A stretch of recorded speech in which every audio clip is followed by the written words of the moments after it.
거룩하신 하나님 감사합니다. 복된 주님의 날에 예배할 수 있어 감사하고 하나님의 권속들이 하나님 앞에 믿음으로 준비된 예물을 드리게 하시니 감사합니다. 이 예물이 주님 나라에 합당하게 쓰여지도록 하나님의 간섭과 복주심이 있기를 바라고 드리는 손길 가정생업 위에 하나님께서 동행하시고 때를 따라 도우셔서 그들의 삶의 자리가 날마다 기름지고 풍성하게 되기를 원합니다. 오늘을 시작하여 또 한 주간 우리에게 주어진 삶을 살아갈 때 우리가 보고 듣고 말하고 행동하는 것이 믿음 안에 있어 하나님의 영광을 나타내게 되기를 바랍니다. 하나님의 손길로 주의 사랑하는 권속들을 지켜주셔서 악한 질병에 매이지 않게 하시고 혹은 병원에 입원해 있는 환자들, 재가 환자들 하나님의 긍휼히 여기시고 치료하는 주의 권능과 은혜를 베풀어 주옵소서. 하나님의 긍휼히 여기심이 있기를 바라며 예수 이름으로 기도하옵나이다. 아멘. 할렐루야. 우리 김혜자 권사님, 방도성 집사님 재수술 했어요? 아직 안 했어요? 예, 병원에 계신 분들이 있는데 요즘은 때가 때인지라 문병은 금해 주시고 그냥 기도해 주시기를 바랍니다. 안디옥 교회라고 하는 이 교회는 우리가 성경에 보게 되면 안디옥이 두 곳이 나옵니다. 최초로 이방의 교회가 세워진 게 안디옥 교회고 이 안디옥은 수리아 지역, 지금으로 말하면 시리아 영내에 있는 그런 안디옥이고, 그리고 두 번째 안디옥은 비시디아 안디옥인데 소아시아에 있는 안디옥이 됩니다. 오늘 성경에 수리아 안디옥이 소개가 됩니다. 이 수리아에 있는 교회는 그때로부터 지금까지 이 교회 공동체가 쭉 이어져 왔는데, 지난번에 시리아라고 하는 나라가 정치적인 격변을 겪고 그 다음에 IS라고 하는 테러 단체가 등장을 하면서 그 지역에 있는 교회가 많이 해를 입었습니다. 많은 그리스도인들이 흩어져야 했고 또 목숨을 잃었고 그런 일이 있었는데, 지금도 세계 곳곳에는 이렇게 핍박받는 교회들이 많이 있습니다. 여러분이 관심을 가지고 이 핍박받는 교회를 위해서 기도해 주시기를 바라고, 중국의 이제 우한이라고 하는 곳에 신종 코로나가 발생을 해서 많은 사람들이 목숨을 잃었고 또 그것이 세계를 위태롭게 만들었는데, 그 우한 지역에도 이제 이 코로나 바이러스가 발생하기 전에 그 공안들이 그 예배당의 그 십자가 탑을 불태우는 그런 만행을 저지르는 일도 있었습니다. 그러니까 공산당이기 때문에 예배당 안에다가 시진핑 사진을 걸어놓게 하고, 그리고 이제 설교 전에 반드시 공산당의 어떤 정강, 그다음에 정책 그런 거를 일정 부분을 소개를 해야 돼요. 그게 이제 3자 교회인데 그렇게 소개를 해야 하는데, 아마 그 교회가 그런 소개를 안 하고 시진핑 사진도 안 걸어놓고 그랬다고 하는 이유 때문에 그 우한의 공안들이 이제 와가지고 그 예배당 그 이제 3자 교회니까 예배당이 있는데 예배당을 불 지르진 못하고 예배당 종탑이 있는데 그 종탑에다 불을 질러 버렸어요. 그래가지고 십자가가 이제 다 불타고 교인들하고 강한 충돌을 일으키는 이제 그런 일이 있었다고 합니다. 안디옥의 교회가 세워진 것은 사도들이 복음을 전해서 세워진 건 아니고, 이제 사도행전 8장에 보게 되면 예루살렘에 강한 핍박이 가해지게 됩니다. 그때 많은 그리스도인들이 예루살렘에 거주하지 못하고 사방으로 흩어지게 되는데, 그 흩어진 사람들 가운데서 몇 사람들이 이 안디옥까지 가서 거기에서 복음을 전해서 그리스도의 교회 공동체가 만들어지게 되죠. 그래서 11장에 보게 되면 예루살렘 사도회의가 바나바라고 하는 사람을 안디옥에 파송하게 됩니다. 가서 그 교회를 돌아보라고. 그러니까 바나바라는 사람은 안디옥 교회 초대 목회자다. 그렇게 볼 수가 있습니다. 그리고 이 바나바가 안디옥 교회를 섬길 때에 사울이라고 하는 바울을 데려옵니다. 데려와서 함께 안디옥 교회를 섬기게 되죠. 자, 그때까지만 해도 이 바울이라고 하는 사람에 대해서는 아주 부정적인 선입견이 강할 때입니다. 왜냐하면 얼마 전까지만 해도 그리스도를 대적하는 일에 앞장서고 하나님의 교회를 박해하는 데 앞장섰던 인물이 사울입니다. 근데 어느 날 소문이 들리기를 그가 핵가닥했다는 거죠. 그가 변해서 크리스찬이 됐다, 예수 믿는다, 그런 말이 들리니까 사람들이 그것을 그대로 받는 사람들이 별로 없어요. 다 이제 의심의 눈초리를 가지고 있었죠.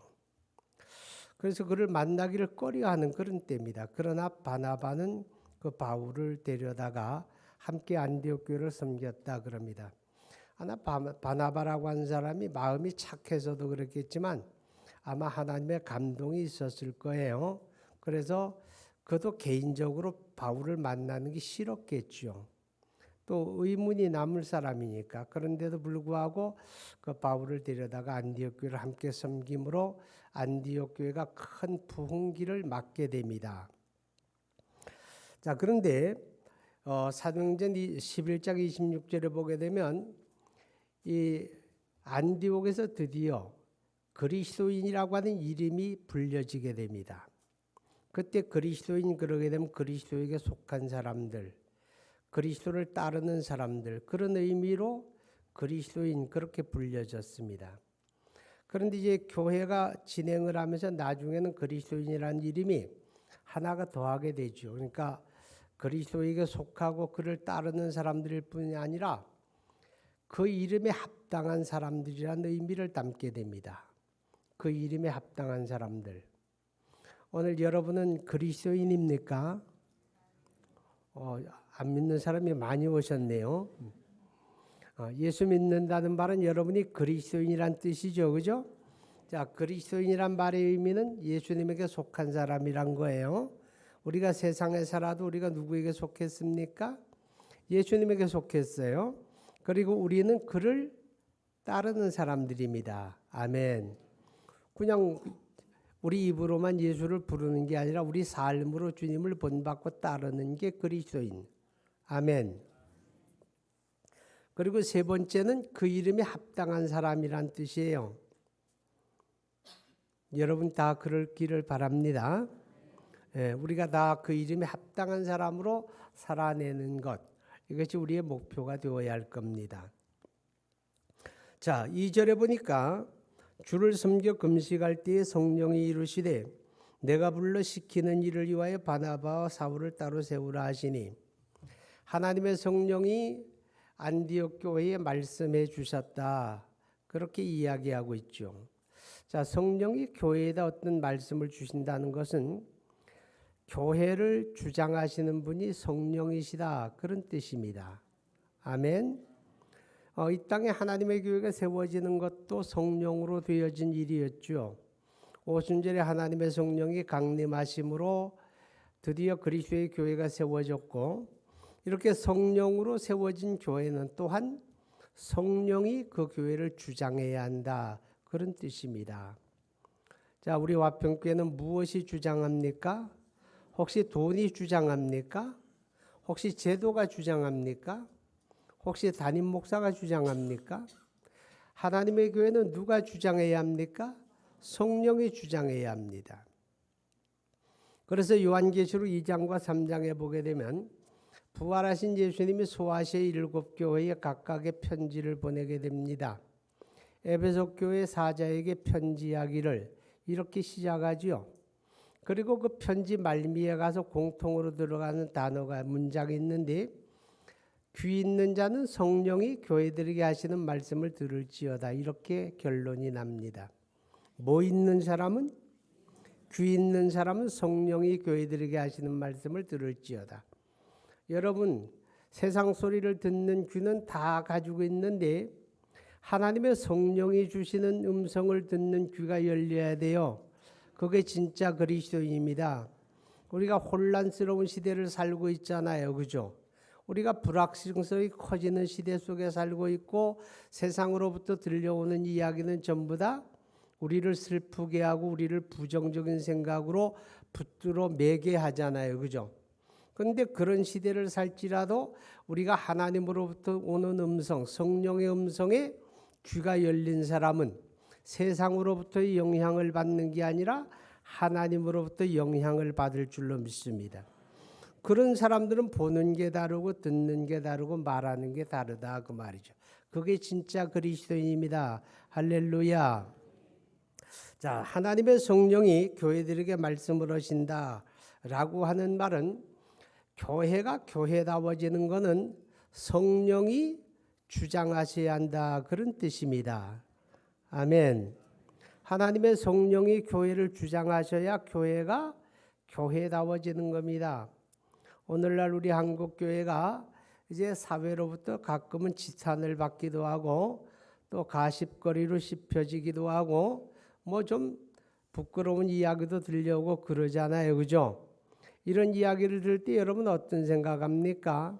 어떤 마음이 듭니까? 여러분 이런 모습이 보여지는 이유는 한 가지밖에 없어요. 제도의 잘못도 아니고 문화적인 잘못도 아니고 메시지의 잘못도 아니고 여기에 잘못이 있다면 성령이 주장하는 교회를 구현하지 못했다는 거예요.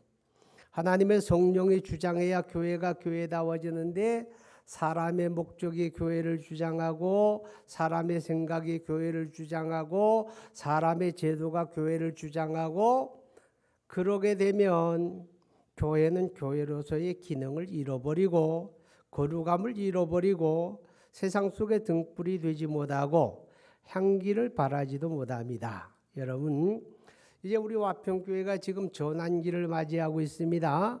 전환기를 맞이하고 있는데 우리가 후임 목사 청빙을 위해서 기도하는 여러분의 마음이 어두컴컴하면 절대로 안 됩니다. 밝은 마음이라야 돼요. 왜냐하면 하나님에 대한 기대감이 있어야 합니다. 하나님이 새 시대를 어떻게 열어가실까라고 하는 그런 꿈이 있어야 돼요. 할렐루야. 그런 마음을 가지고 우리가 기도할 때 하나님이 일하실 줄로 믿습니다. 자, 그런데 이제 우리가 하나님의 교회에 속한 사람들이고 교회를 사랑하는 사람들이고 교회를 위해서 기도하는 사람들이잖아요. 이 사람들 기도 안 하나 봐다. 잠잠하네. 자, 여러분이 교회에 속한 사람이고 교회 사랑하는 사람이고 교회를 위해 기도하는 사람입니다. 근데 교회를 위해 기도할 때 여러분 어떤 교회를 기도합니까? 하나님, 우리도 예배당을 한번 멋있게 한번 지어가지고 후손의 자자손손 물려줘야 하지 않습니까? 혹시 이렇게 기도합니까? 그것도 필요하지요. 하나님 우리 교회가 엄청나게 부흥을 해가지고 큰 대형 교회가 되기를 원합니다. 이렇게 기도합니까? 그것도 필요하지요. 그런데 정말 본질적으로 우리가 기도해야 될 건 뭐냐? 눈치가 발달된 사람 벌써 답이 나오지요. 성령이 주장하는 교회. 할렐루야. 그게 우리 교회의 꿈이고 그게 우리 교회의 목표고 그게 여러분의 기도가 되어야 합니다. 그래야 이 땅의 교회가 교회다워지고 하나님의 뜻을 받드는 그리스도의 교회가 된다라고 하는 겁니다. 제도가 부족해서가 아니고 뭐 돈이 부족해서가 아니고 시설이 나빠서가 아닙니다. 성령이 주장하지 않으면 교회는 결코 세상 속에서 등불이 될 수가 없다라고 하는 것을 우리에게 깨닫게 합니다. 그래서 고린도전서 3장 16절에 보게 되면 너희가 하나님의 성전인 것과 하나님의 성령이 너희 안에 계신 것을 알지 못하느냐 이렇게 말씀을 하죠. 여러분 교회가 뭐라고요? 하나님의 성전이라는 거예요. 교회가 하나님의 성전인 이유는 하나님의 성령이 너희 가운데 일하시기 때문이라 그 말이에요. 하나님의 성령이 우리를 주장하시기 때문이고 하나님의 성령이 우리 안에 역사하시기 때문에 우리 공동체가 하나님의 성전이 되는 거예요. 할렐루야. 자, 이렇게 성령이 주장하는 교회는 몇 가지 특징이 있다고 하는 것을 우리가 본문을 통해서 살펴보게 됩니다. 그 중에 한 가지는 하나님의 성령이 교회를 주장하시게 되면 하나님의 뜻을 아멘하고 순종합니다. 할렐루야. 자, 하나님의 뜻이 내 뜻하고 같으면 갈등이 있을까 없을까? 갈등이 없겠지요. 내 뜻이 하나님의 뜻이고 하나님의 뜻이 내 뜻이면 얼마든지 다 순종하겠죠. 근데 문제는 하나님의 뜻이 내 뜻하고 다르다는 거죠. 하나님의 생각이 내 생각하고 다를 때 여러분은 어떻게 처신을 합니까? 많은 경우의 사람들은 하나님의 뜻을 내려놓게 되지요. 하나님의 생각을 내려놓게 되고 내 생각, 내 뜻을 추구하게 됩니다. 그런데 하나님의 성령으로 충만한 사람들, 하나님의 성령이 주장하는 교회는 내 뜻을 내려놓고 하나님의 뜻 앞에 아멘한다는 겁니다. 할렐루야. 그래야 그게 진짜 교회죠. 하나님의 뜻 앞에 아멘할 때 하나님의 뜻 앞에 아멘하는 건 헌신을 전제하는 거고 거기에는 희생을 전제하는 겁니다. 내 이익 다 챙기고 아무것도 손에 안 보면서 하나님의 뜻을 받들겠다? 그건 아니에요. 하나님의 뜻을 아멘하고 순종할 때는 거기는 희생이 전제되는 겁니다. 거기는 소원회가 전제되는 거예요.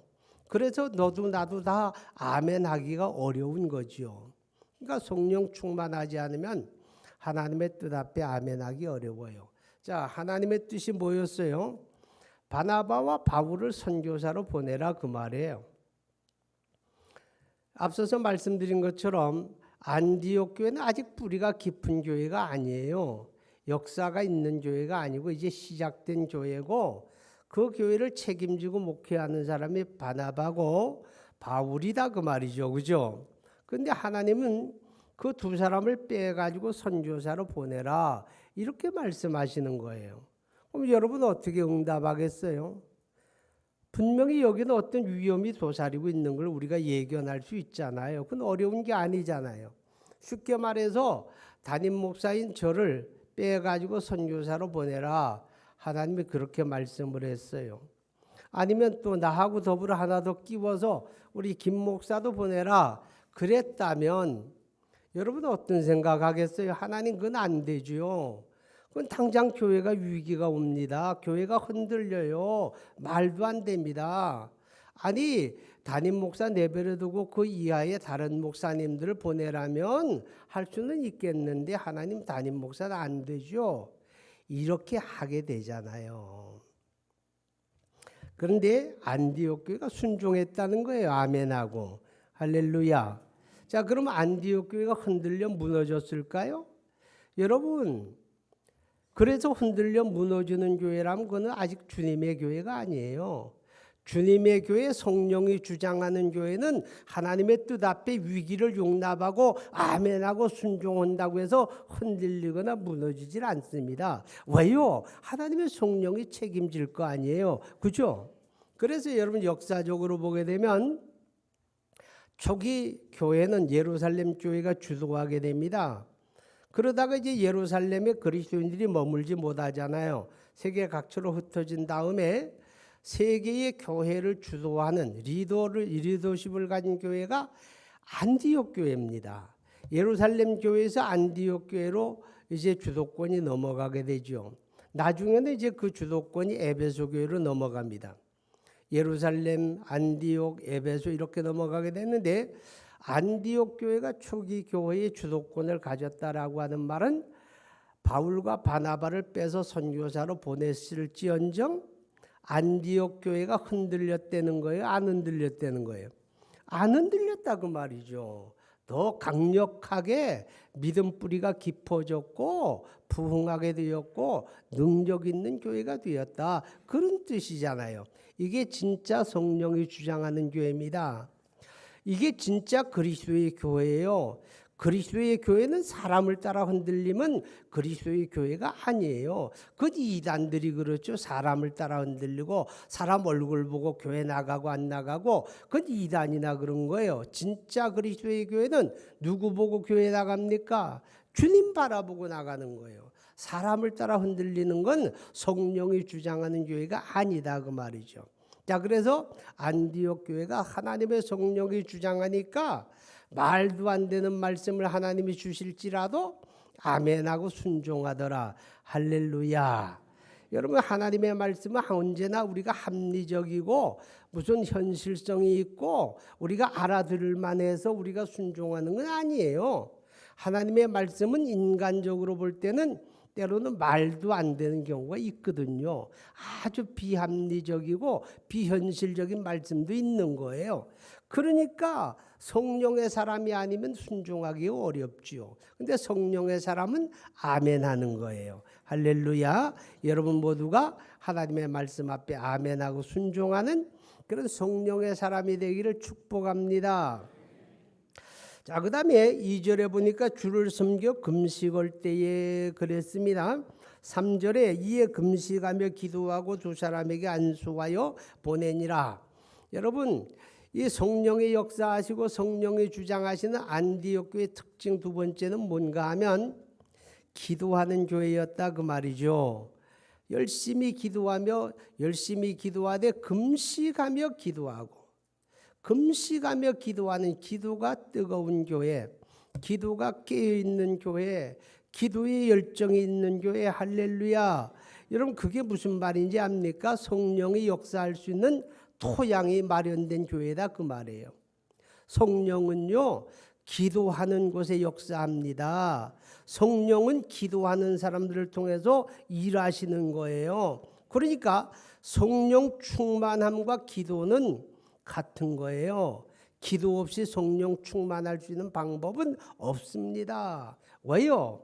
여러분 하나님의 성령이 예루살렘에 강림하실 때 성령이 강림하시기 전에 어떤 사람들이 있었다고 성경은 이야기해요. 어떤 사람들일까요?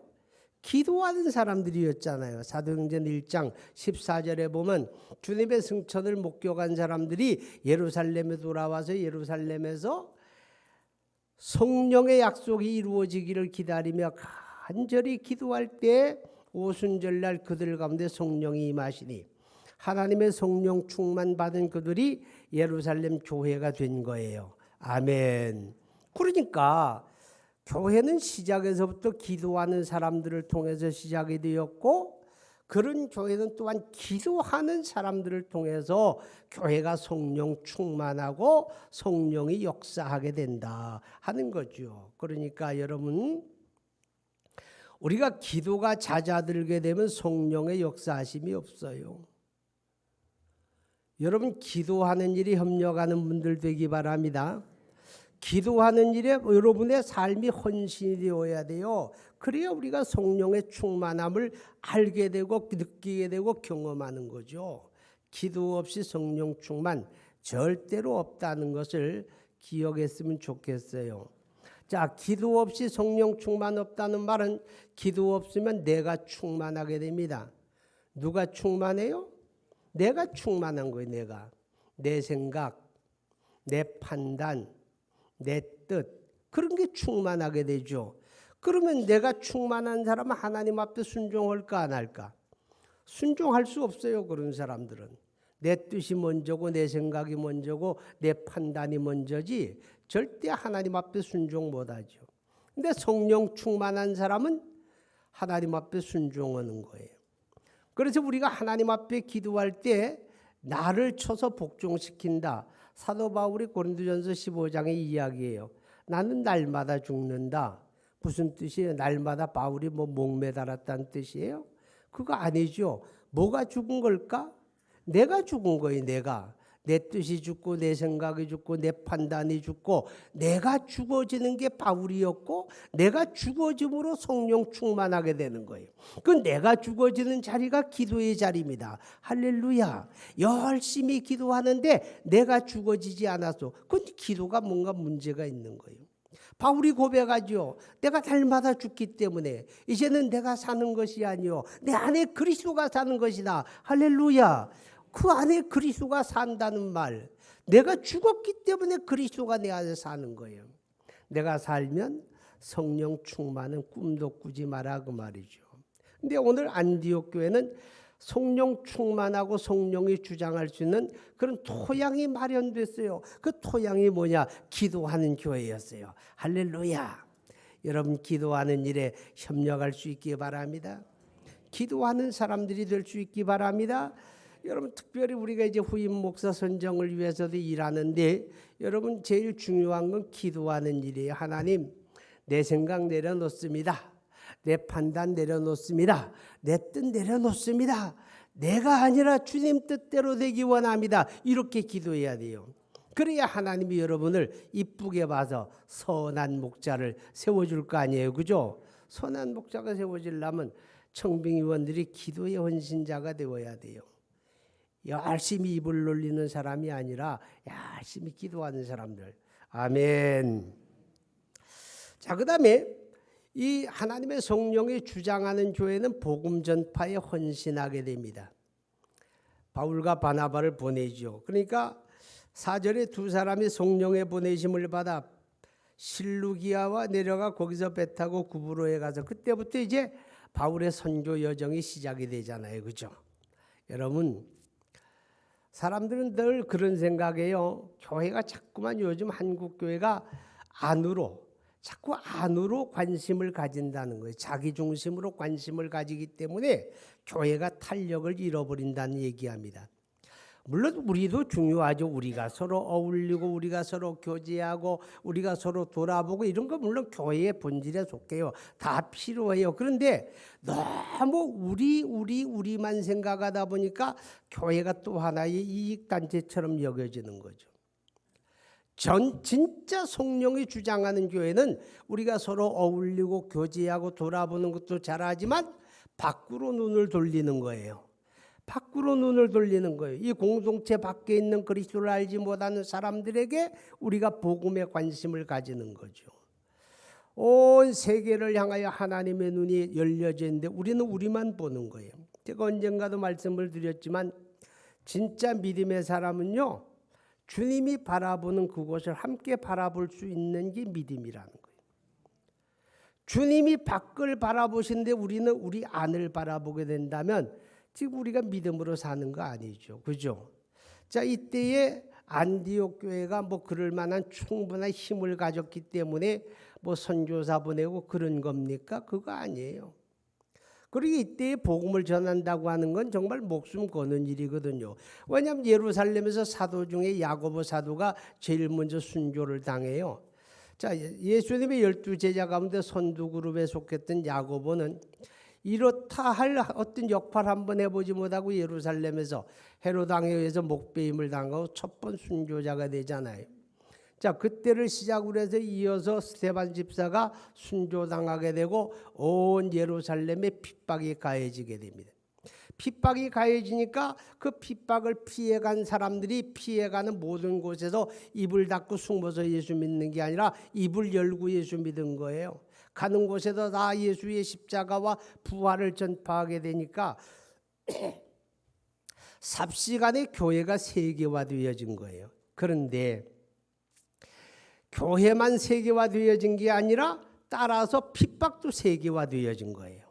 예루살렘에 시작된 핍박이 삽시간에 세계화되어집니다. 왜 그런가 하면 기독교 복음이 모든 세상 종교와 같은 번지 안에서 그것을 다 용납하고 우리 서로 어울려 살자 그러면 기독교가 핍박받을 이유가 전혀 없었잖아요. 그죠? 그런데 기독교 복음은 모든 곳에서 모든 종교, 모든 우상 종교를 대적하는 거예요. 모든 우상 종교를 거절하는 거예요. 그들과 어울려 살 수가 없는 거예요. 다른 번지예요. 그건 지옥 번지라면 여긴 천국 번지예요. 번지가 다른데 어떻게 어울려 살아요? 그러니까 그들로부터 핍박을 받게 되어지고 세상 권력으로부터 핍박을 받게 되고 그러니까 이때 복음을 전파한다고 하는 건 그야말로 목숨을 걸어야 하는데 그럼에도 불구하고 그것이 하나님의 뜻이니 아멘하고 순종했다 그 말이에요. 할렐루야. 여러분 성령 충만한 사람들은요 성령이 주장하는 교회는요 핑계를 많이 대질 않습니다. 핑계가 거의 없어요. 내가 충만하게 되면요 핑계거리가 많아요. 이건 이래서 안 되고 저건 저래서 안 되고 요즘에 무슨 전도가 됩니까? 사람들이요 예수 믿으라고 하면 무슨 연병 환자 쳐다보는 것 같대요. 그래서 요새는 안 돼요. 전도하게 되면 친구도 깨져요. 뭐 이런 얘기 많이 합니다. 그런데 성령 충만하게 되면 핑계가 없어요. 할 수 있는 방법을 찾는 거예요. 할렐루야. 그게 바로 성령 주다와는 안디옥 교회의 모습이었다, 그런 뜻입니다. 그리고요, 이 성령이 주장하는 교회의 특징 가운데 하나는 예배가 예배되어지는 겁니다. 예배가 회복되어져야 한다, 그런 말 요즘 종종 듣는데 예배 회복이 뭐예요? 예배가 너무 인위적이라는 거죠. 예배가 너무 인본주의적이라는 거예요. 사람들을 중심하고 사람들의 눈과 귀를 너무 맞추어가는 그런 예배가 아니고, 하나님의 성령이 주장하는 예배는 어떤 예배일까? 여러분, 성령이 주장하시는 예배, 성령이 역사하는 예배, 예수님께서 요한복음 4장에 하나님은 영이시니 예배하는 자가 영과 진리로 예배하라 그랬죠. 그럼 영과 진리로 예배한다는 말이 뭐예요? 성령으로 말미암아 예배한다, 그 뜻이에요. 하나님의 성령이 예배 중에 임하시고 성령이 예배를 주장한다, 그런 뜻입니다. 성령이 주장하는 예배 속에는요 구원 역사가 있는 거예요. 그리스도를 영접하고 구원받는 구원 역사가 있는 거예요. 하나님의 성령이 주장하는 예배 속에는요 회개가 있는 거예요. 가슴을 치고 하나님 앞에 자복하고 회개하는 일이 벌어지게 되는 거예요. 그건 성령으로 되는 거지. 그건 수로 되는 게 아니에요. 오직 성령으로 되어져. 하나님의 성령이 말씀 속에 역사하시고 가슴을 쥐어받고 두드릴 때 하나님 앞에 자복하지 않을 수가 없고 통회하지 않을 수가 없는, 이게 성령이 주장하는. 그렇기 때문에 성령이 주장하는 예배 속에는 구원이 있고 회개가 있고 그리고 회복의 역사가 있는 거예요. 상처받은 심령이 위로받고 다시 살 용기를 얻게 되고 회복의 역사가 있는 거예요. 주저앉았던 사람이 다시 일어날 용기를 얻게 되는 회복의 역사. 할렐루야. 하나님의 성령이 주장하는 예배 속에는 그러기 때문에 인간이 변화되는 거예요. 날마다 달라지는 거예요. 에? 오늘 예배드리고 사람이 변하는 거. 할렐루야. 이 변화의 역사는 성령이 그 예배 속에 역사할 때만 가능하다, 그 말이죠. 여러분, 사람들이 아무리 뭐 대단한 환경을 조성하고 대단한 뭐 프로그램을 만들어 가지고 사람들의 눈과 귀를 즐겁게 할 수가 있죠. 그죠? 예. 어떤 교회 가니까 그 교회가 자랑이 뭔가 하면 자기네 예배당의 음향시설이 자랑이더라고. 음향시설이 기가 막히다는 거예요. 근데 나도 거기 서서 설교를 해보니까 음향시설이 좋긴 좋더라고. 좋으니까 설교하기 좀 편한 건 있어. 근데 음향시설이 좋다고 성령이 역사하는 건 아니잖아요. 그죠? 또 어떤 교회는 이야기하는데 자기네 교회 자랑은 청중이 앉아있는 의자가 너무 좋대. 의자가 앉으면 너무 안락하고 인체공학적으로 만들어진 의자고 그 의자 자랑하대. 좋은 거죠, 그것도. 안락하면. 그죠? 근데 이거 아세요? 안락하면 잔다는 거. 그래서 우리는 안 바꿔. 좀 불편해야, 허리도 좀 아파야 정신 차리지. 안락해가지고 적당한 각도로 뒤로 넘어져 봐. 나도 모르게 스르르 눈꺼풀이 내려오게 되고 잠들어 버리잖아. 여러분, 죄짓게 할 수 없어서 이제 안 바꾸는 거예요. 그런데 그런 게 자랑거리는 아니죠. 그런다고 하나님의 성령이 그 예배 속에 역사하는 건 아니잖아요.